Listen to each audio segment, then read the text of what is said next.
Letter by Francis Fuller Victor. I look upon the young moon in the sky, and my thoughts image thee. Have you forgot that which I told you in the sweet, long sin, when I was young enough to dream of faith, kept for a lifetime sacred? Hollow dream!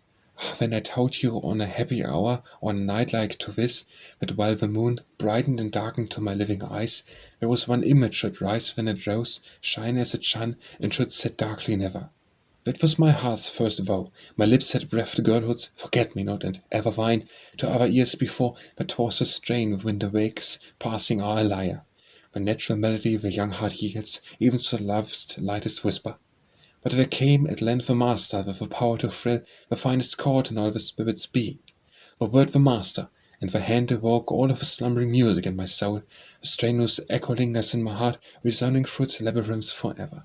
But 'tis the echo only that remains, the strain is still forever, and the chords of a soft lyre that thrilled so wildly when, would break in shrinking from the very touch that once made such sweet singing.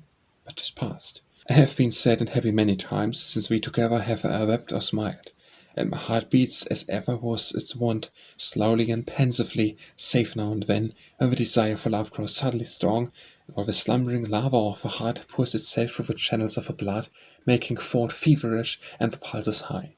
But this was in my nature, and 'twas this pining for love and pride of intellect that made thee seem so godlike in my eyes.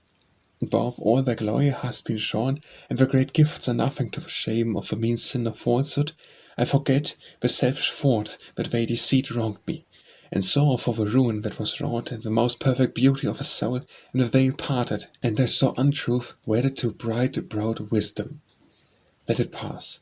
I shall make a lecture which I meant not, for I began by talking of the moon. I let it pass. It is a lesson more, and daily we learn something of the world, which it is well to know, for learning it we tread on thorns where we saw only roses, and find an ignis fatuus in a star.